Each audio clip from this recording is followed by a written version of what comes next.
welcome to today's Appraisal Buzzcast.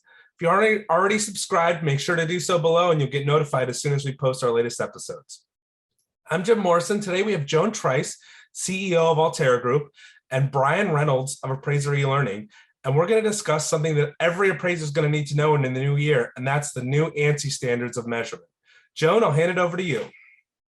Good afternoon, everybody. My name is Joan Trice, and I am the founder of Allterra Group and bringing to you today a Buzzcast with Bryan Reynolds, who is a partner in Appraiser eLearning. And we're going to talk about kind of a mutual topic of interest here in the Ansi standard for measuring gross living area of a house. So welcome, Bryan. Hey, thanks, Joan. As always, I appreciate the invite, and it's a pleasure to spend some time with you. Well, let's do kind of Ansi for dummies first. So let's begin at the beginning. So Ansi stands for the American National Standard Institute, and it's an organization that develops standards for many things. The one that we're most interested in as appraisers is what's called Z765, and that is for single family attached and detached residences. So it's a standard of practice for measuring a house to determine the square footage of that house. And how long has that standard been around? Oh boy, you're asking me really hard questions. You know, the interesting thing is prior to Ansi coming online, there was never really any standard for houses that we could get a hold of to. There has been for commercial from 1915. The Builders, Owners, and Managers Association International, BOMA, developed a standard. But there was nothing for the single family houses. So I believe this came in, it looks like in 1994, the National Association of Home Builders, at the request of the Home Builders Association, got together and formulated this standard. So it's been around a little bit. It's been around a little bit. And a lot of our rules of thumb that we use in the industry it's hard to tell which came first, the chicken or the egg.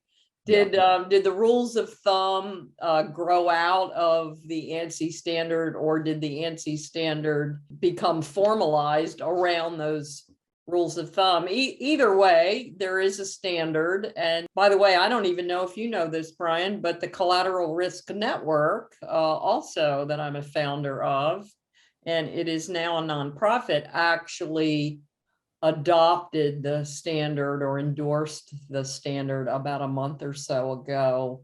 Oh, wow. No, I wasn't aware of that. Yeah, we've been calling for this for a long time, and for obvious reasons, the gross living area of a house is one of the most important inputs into an appraisal, and yet we have no standard for it. I mean, that just seemed an obvious gap, especially in light of the technology that is now encompassing a lot of how to measure a house. Oh yeah, absolutely. So let's talk about that then. Let's talk about tech. So what are you seeing out there, Bryan, that is really kind of leading maybe the drive for standardization on this? Well, you know, COVID brought a lot of challenges, and it created an environment where appraisers didn't want to go in the house, and understandably so, you know, and appraisers are slow to accept change. I'm just like everybody else. I resist change. I get comfortable and in a routine, and the thought of doing something new is frustrating, right? It's interesting to see all those appraisers who said, I'll never do a desktop when COVID hit. Hey, send me a desktop. You know, I'm more willing to do that now. But as such, we've had a lot of technology come on the scene. I predicted in 2019 in December that with time, for a whole host of reasons, we're going to see people looking at houses over phones or some sort of device and not entering the property.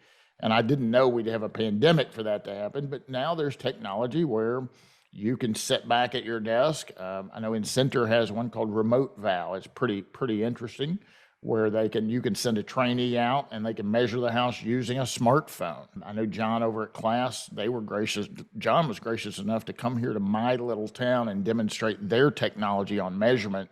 And Joan, we put that to the test. On the first house, the difference was I own the house. It was about 45 square feet different.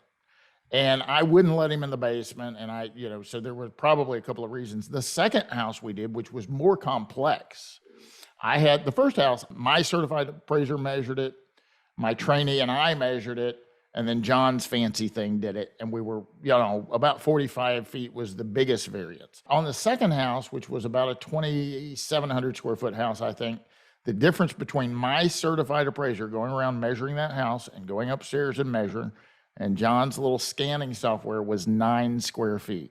Wow. So that was pretty impressive. Wait a minute. I think you're telling only half the story. I want to know if your certified appraiser and your trainee all came up with 3 different measurements. We were. You're not going to tell me, are you? No, I'll tell you. We were. In fact, if I was ready for that question, I'd give you the 3 answers. We were close. We were a lot closer than 45 feet. So maybe we were 10 feet off, something like that. Right. But we were pretty close. And that's one of the when this Fannie Mae announcement dropped the other day, we had a room in Clubhouse talking about what you and I are talking about, and that was one of the conversations. Well, now that that's one of the concerns that many appraisers have. Well, if we have a standard of practice, this is just another way to get the appraiser, right? If you don't meet that standard, now you're in trouble for something else. And while I'm sensitive to that concern, the goal of a standard is that if you measure the house, Joan, or if I measure a house, or if Jim measures a house, or John or Pete or Sally, we're all going to get the same thing, or we're going to get something really, really close. That's the intent of a standard, and I think that's a good thing. It is a good thing. It's silly to argue against standards, right? Yeah, and if we look at what USPAP says, so USPAP, there's an FAQ number 181, and it says, are appraisers that are about, I'm not going to quote this verbatim, it's not in front of me, but if you're an appraiser and you have to adhere to USPAP, are you required to measure in accordance to Ansi? And the answer is no. But they take 2 big paragraphs to say no, right? So they say a little bit more than no. If you read that frequently asked question, it goes on to say that appraisers should not be careless or reckless or negligent in reporting factual information such as square footage. And the size of a house is a fact. It doesn't grow and shrink, right? So we all ought to be able to get that right. And I don't use terms like right and wrong or being able to prove very often, because our opinions are subjective and your opinion can't be right or wrong. Right. Your opinion can't be correct or incorrect. You're entitled to your opinion, for crying out loud. But you could get the square footage right or wrong. I was recently in a court case, Joan, and I found out in the last minute that the square footage of the subject property that the other expert witness and I had was different. Oh, wow. I'm like, one of us is wrong. It's just that simple. I'm like, Lord, I hope it's not me. So I did something. I went over and I measured the house again. I took a tape measure, the old fiberglass tape this time, and I made it taut and I took a picture of it. So I had that and I was right. And then I measured the others. I was right. Now I feel really good. So now I'm in court and I've got my pictures. I've got a copy of Ansi, right? And right. I've got a copy of a book I helped write that if you want to be an appraiser in Kentucky, you have to take the class, the supervisor trainee class. And so when I got to talking about the difference in footage, the opposing counsel went nuts. Reynolds is practicing law. I wasn't made aware of this in the discovery process. He's trying to submit exhibits. I said, Your Honor, can I talk? He said, no. So I had to sit there and let the attorneys battle. But then when I did get to talk, Joan, and it's hard for me not to talk, When I did get to talk, I said, Your Honor, I'm not an attorney, therefore I'm not even attempting to practice law, as he accused me of. I said, I'm here, these are my personal notes. When I read you KARS saying that all certified appraisers in Kentucky must adhere to Ansi, I want to make sure I read it correctly and not mislead your court. And when I start testifying about Ansi, I want to read it right out of the Ansi guide to make sure I don't mislead your court. You see, I measured in accordance to Ansi as is required by the Commonwealth of Kentucky. And this is what it says. It says, don't round. So if you're at 11 feet, 10 inches, you're going to record 11 feet, 10 inches, or convert it to a decimal, 11.8. You're not going to round it to 12. I don't know what the other appraiser did, but he certainly didn't measure in accordance to this because he didn't get the same thing I got, or he tried to and got it wrong. His measurement corresponded directly with what the assessor's office had. And later, when they brought him in to question him under cross-examination, when they asked him if he measured the house, Joan, he couldn't remember if he measured the house or not. That's a problem. So yeah, I'd say you did a good job impugning the. It's nice to have something tangible that you can sink your teeth in. The standard isn't perfect. I ask appraisers all the time around the country when I lecture, you're in a house that's a story and a half. I know that's not UAD compliant. It's a story and a half. You walk to the exterior wall and you hit your head before you get to the slope knee wall. Where do you start your tape measure? Joan, even last year, I had appraisers saying, well, I start where my head hits, or my shoulder, or my hip, or I measure outside. But I'm 5'2" and you might be 6'2". I mean, I have a different standard than you have. That's not a standard. Yeah, that's exactly my point. That's a rule of thumb, right? If I use my head, then please send your shortest appraiser to come measure my house. My house will be bigger. Send Joan, it'll be bigger. That's right. That's right. That's great. Hey, that's a great story, but let's do this. Let's take a break and we'll be right back after this commercial message. Looking for better turn times, the ability to automate routine tasks, and stay in compliance with your appraisal management processes? Evo, state-of-the-art appraisal management technology for the residential and commercial real estate lenders and AMCs, was built with the user in mind. Evo streamlines the appraisal experience with configurable workflow design that automates 100% of routine tasks, alerts you along the way, and gives you powerful reports to make timely decisions. It's the only platform in the market with total customizations out of the box without IT development intervention. Find out more at globaldms.com or call 877-866-2747. So, Bryan, I am seeing after the Fannie Mae announcement that they're adopting the ANSI standard. I think it might have been on LinkedIn. I saw some sort of negative comments. Ooh, I don't like this standard. Sure. ...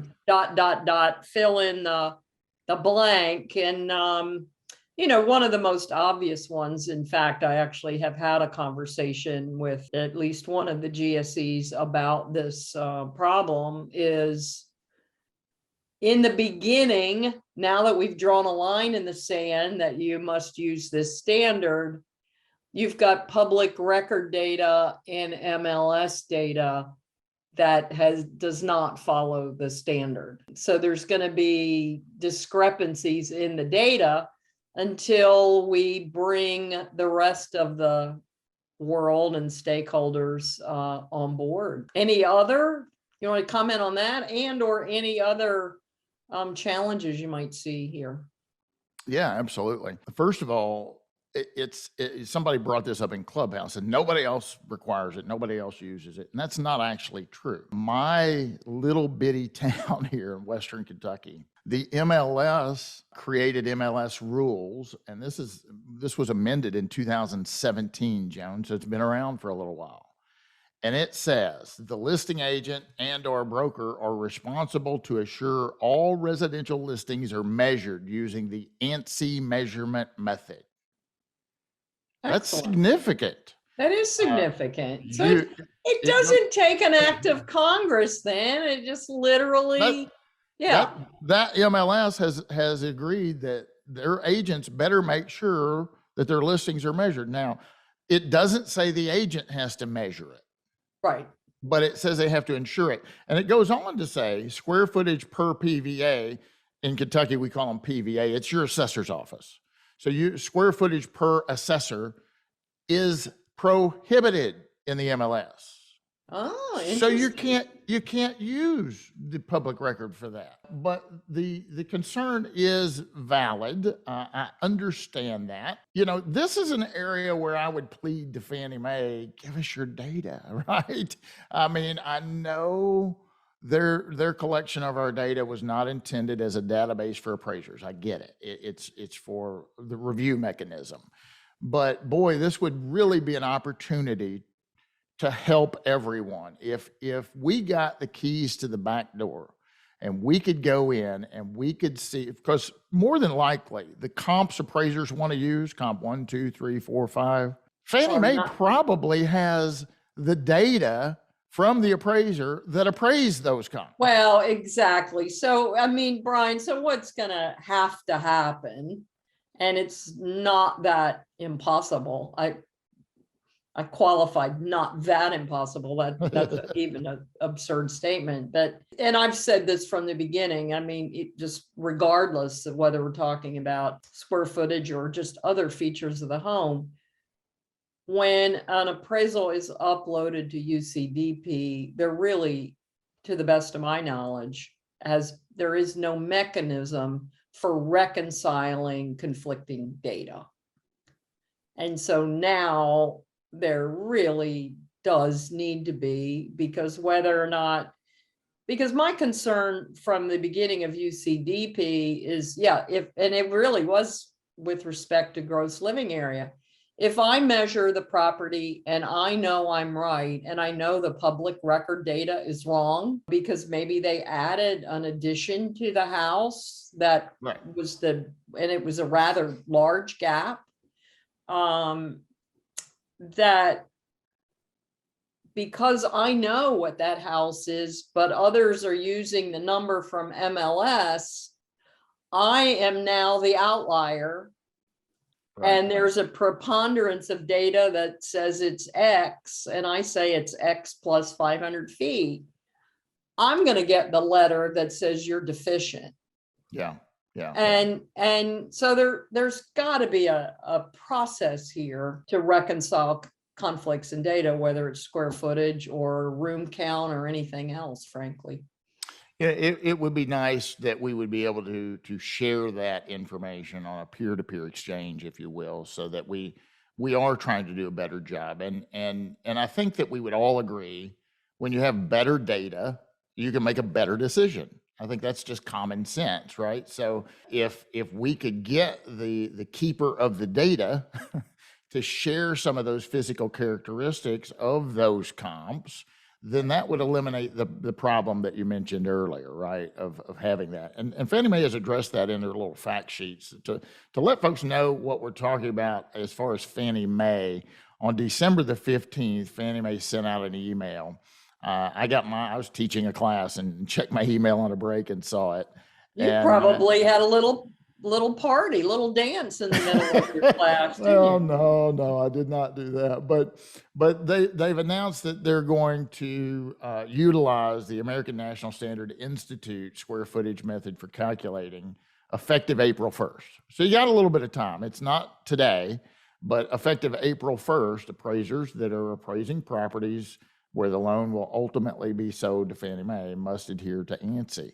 And they've addressed some of the things we're talking about right now, Joan, in a what they call a fact sheet, the regard for the comps having a different size. They say that doesn't negate your responsibility as an appraiser to appraise the subject property based on the square footage that is correct. So, one of the biggest problems, I think, is the slope ceiling issue. And I think we've talked about that before, but you start at the 5-foot mark, you measure across, and then at least half of the ceiling height has to be 7 feet or higher. And I'm going to share I didn't even mention this on my podcast. I had a podcast go out this morning on this very topic on December 17th And I didn't even mention what I'm about to say in that. I just bought a house. The day this dropped, December 15th, I taught from 10 to 1:30. Well, at 8 o'clock and 9 o'clock, I went over to the attorney's office and I bought another house. That house, Joan, on the upper level has a ceiling height of 6 feet, 10 inches. So if an appraiser comes over and measures that, they're not going to count that second level as square footage in accordance to Ansi because it's not. Right. I'm hoping if I can rip the carpet out and, what can I do? Get another inch. It's got 3/4 inch knotty pine paneling, not only on the walls, but on the ceiling. So maybe if I rip that down, maybe I can get my 7 feet. But my point is this. Market participants view a house that has a living room, kitchen, 2 bedrooms, and a bath on the main level. And then upstairs, they have 2 private sleeping quarters and a bathroom. Do they view that as a 2-bedroom, 1 bath, or do they view it as a 4-bedroom, 2 bath? In my area, most certainly, and I did when I bought this one, they view it as a 4-bedroom, 2 bath home. They're simply going to put the little people, the kids upstairs. Right. In my case, I'm an appraiser, and I knew, this is ceiling height's an issue for Ansi. And appraisers in Kentucky, this is no new rule. We've had to adhere to Ansi for a long, long time. So I know if I ultimately have an appraiser come appraise that property, they may not count that second level in square footage. Guess what? As a consumer, I didn't care.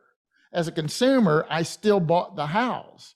As a consumer, you better believe I'm counting that as 2 bedrooms. It's a half bath up there, but 2 bedrooms and a half bath on that second level. To me, as a consumer and a user, and hopefully a landlord that's going to rent it out, I'm going to advertise that as a 4-bedroom, bath and a half home. I'm not going to say, the ceiling height's less than 7 feet, and according to Ansi, it doesn't count, so it can only be a 2. Clearly, that area contributes value. It's just appraisers are going to have to do a little bit more work in how they classify that moving forward. Yeah, I agree with you. This is not impossible. Let's take a break right here and we'll be right back, folks. An accurate appraisal is only as good as the data you collect, especially when it comes to measuring GLA. Right from the homeowner's smartphone, Remote Val uses advanced property scanning and LiDAR to generate exterior and room sketches with GLA dimensions. Testing shows Remote Val is accurate within 2 inches when compared to standard tape and laser measurements. Remote Val is fast, easy to use, and completely free for appraisers. To see a demo of Remote Val in action, visit incenteram.com. All right, Bryan. So tell appraisers, since now they need to learn Ansi. The good news is it's not that long a read, and even I read it, and which is a miracle because everybody accuses me of never reading anything. I read the headlines. So Joan, you and I are very much alike. Yeah. So to get beyond the headline, where would an appraiser go to get a copy of Ansi? And then, Bryan, where might they take a course? Oh, I'm glad you asked that question. eLearning, yeah. Yeah. So this is what the old edition of Ansi looked like, and it's been around since 2013. Okay. And the new edition of Ansi looks like this, and you can see that it's 2021, and it was released in March of 2021, so it's brand new. And if you go to Home Innovation Research Labs, you can find the document, or you can just Google Ansi Z765-2021. You'll find it that way too. I think it's about $25 to download. You buy it and you own it. Yeah, but it changes once every 10 years. Yeah, very so. Yeah. And here's the thing with that, Joan. If you guys don't like what's in the guide, write a letter, write an email to Home Innovation. I served on this consensus committee. I tried to get the 7-foot ceiling height rule changed, and they shut me down really quick. Luckily, we did get one potential change that almost happened, horrible in my opinion. We stopped it from happening, and it was you. It was appraisers that wrote in. They got 44 comment letters, and 40 said, don't do it. They wanted us to add thickness on one side and not on the other. Oh, And that, you know, I mean, that would have been horrible. Make it either one way or the other, not yeah, half and half. yeah. So, right. so they reverse course, and now it's just inside measurements on that slope. But if you want more information on learning about Ansi, how to measure, and there are some tricks, right? How do you measure a dormer? You know, if you're on the inside wall and you hit that, and then you add for thickness of the outside wall, you're double dipping, because where you're starting your tape measure is on an inside wall, and where you should be starting your tape measure is an outside wall. So when you start on that inside wall and you hit that, you've already included the thickness of the outside wall as a result of where you started. So a little tip like that: how to measure a bay window. Are bay windows included? Are staircases included? So Appraiser eLearning, go to appraisereLearning.com. We have a whole host of courses on this topic. Hamp Thomas did a great job in writing a couple of courses. He offers a certification program for the home measurement specialist, and it's as easy as taking 2 classes, and then you have to pass a little exam, and then Hamp will certify you as a home measurement specialist, and you can use that credential. And Joan, that's not just for appraisers. If it's a real estate agent, if it's a non-valuation person, let's say that you have an assistant in your office and you want to train them on measuring, I see this as a whole book of business. You could train a couple of folks, have them get their HMS, and go start soliciting broker's office and say, hey, exactly. we'll measure the property for you for a fee. I agree with you. It's an opportunity for sure. We taught some brokers here, real estate agents here. I took 12 of them out to a house and physically showed them how to do it. Maybe one does it now, Joan, but here's what they will do. The majority of them will hire someone to go measure the house on their behalf, pay them a fee, and then use that. They call it a professional measurement service. So there's plenty of opportunities there, but we have a whole host of courses at appraisereLearning.com. Fantastic, Bryan. Well, it's been a pleasure visiting with you today. Thanks for educating us on the, I don't even remember the number, Ansi Z765. 765. Z765, yep. Okay, got it. All right. Well, thanks again, Bryan. Thank you, Joan. As always, it's been a pleasure and always good to see you. Thanks for having me.